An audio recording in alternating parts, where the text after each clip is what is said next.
All right, we got another update here. Just want to kind of clue people in on where things are going. So I've gone ahead and got off Craigslist Magic Trackpad. I figured this might be better for a portable computer than a mouse. I mean, of course, I could always take a mouse with me, but I figured why not go with a massive trackpad.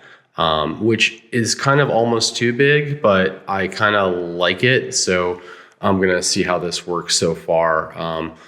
I'm going to build this and the keyboard and the monitor and the camera into a clamshell design using the laptop hinges I showed off in a previous video. So we'll see how that works out. But so far, I'm enjoying the trackpad. Also, there is software for Windows for the Apple trackpad, and it does work as intended so far. So that's doing well. So yay. In terms of the computer, some things to show off. I have the latest iteration of the case here, which let's see here if I can kind of briefly show it off. So I have the computer taken apart right now, but the case does fit as expected for the most part.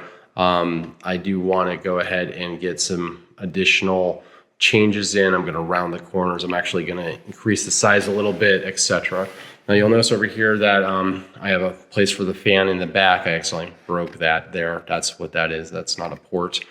I have a location for the Wi-Fi cables, which go right here. And just kind of connecting them, slotting them in there into this side as well, and connecting to the Wi-Fi. Now, I put this little divot in here for the Wi-Fi cables, but I'm actually changing that. And so I've gone ahead here and I've removed the Wi-Fi interface and Bluetooth interface from the motherboard. So you'll see that this here is the connector where it used to be. And here is the metallic shield that surrounds the case. And then and it sits like so in the back of the board there. And this is a, see if I can read this. It is a, gosh, it's gonna be hard. There we go. MT7921K, which I've gone online, and a lot of these are actually in motherboards and not shielded. So I'm not entirely sure what this point of this is, right? This may be unnecessary because, as you can see, these parts are already in a metal case. So is there more interference happening here? I'm not sure, right? This is a regulated part. If someone could tell me what is the point of this shield in this motherboard, that would be really helpful, because I'm not really sure. I'm going to keep it because I'm assuming that the motherboard creators are doing it for a reason, right?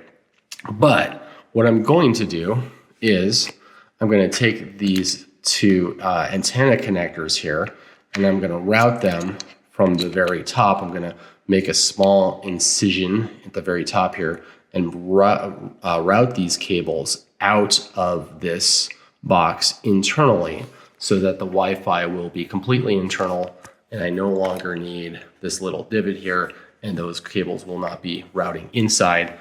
It'll just route internally completely in the motherboard right there. So that's where I'm at right now with that. I'm doing a lot of iteration on the 3D printed case. I'm learning Onshape more, and as I learn Onshape more, I'm changing the way I'm putting this together and how I'm building the case. So I'm currently working on potential case tops here. So here is me attempting to use the shell feature within Onshape and using a PLA plastic. This one right here is a polycarbonate plastic, which is turning out to be, I thought this would be hard to work with. It's fine. It looks great. I was assuming it would be bad. Any interest in what color this should be? I am prototyping in gray. I'm either gonna probably make the final piece in polycarbonate, either black or white. So here's the white version of things, and the black would likely look similar. You know, the difference between this one's a little bit on the shiny side. that's it. There's a little higher specularity compared to this, but you know, also the texture of the hot plate comes through more on these, which is kind of nice. I kind of like the look of that there. All right, so yeah, hopefully by end of day, I'll have a couple more iterations on the case done. Something that'll be much closer to the final product there. And the Wi-Fi cable will be all routed internally. Then really at that point, I can get started on the clamshell design for this. All right, so I have completed the internalization of the Wi-Fi setup, and it does look like it is working as expected there. So,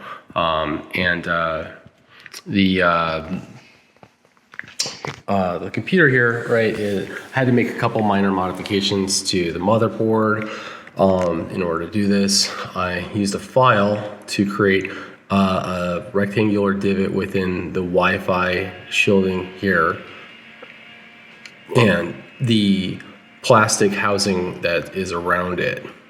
And then I've gone ahead and added some heat shielding around the brass adapters here to ensure that it won't hit any internal components. And so therefore it does seem to fit pretty well inside here. Over on this side here, you can see the Wi-Fi antenna in its slot.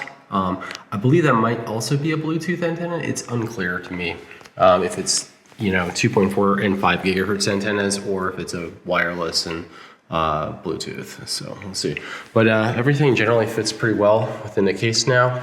You can see from the back here, the Wi-Fi adapter is now removed there. And we have the monitor power, camera, and HDMI out. Here's the latest version of the case. You can see here I've moved things around slightly. I now have moved the fan over to this area over here. I have moved the slot over a bit this way, and so now the airflow is going to go through here.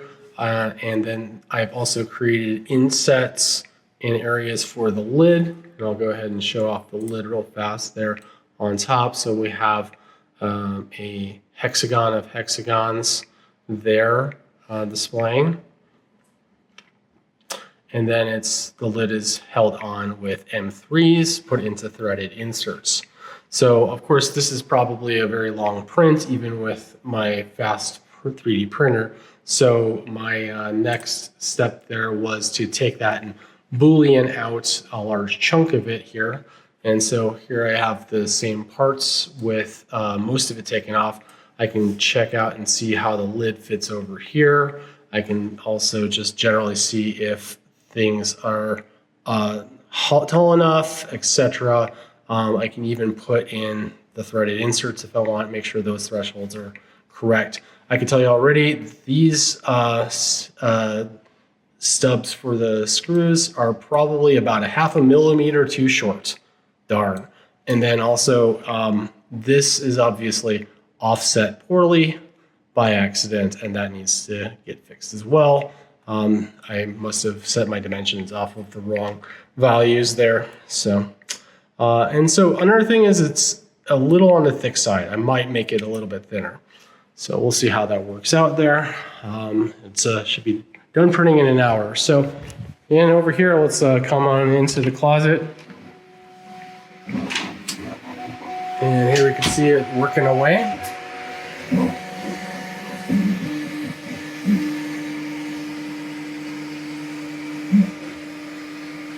And yeah, so about an hour to go, this will be good to go. I don't think I will get another print through. I probably won't get another update after this in today, so we'll see how this goes, and I'll have an update another day. All right, well, thanks for watching. Have a good one.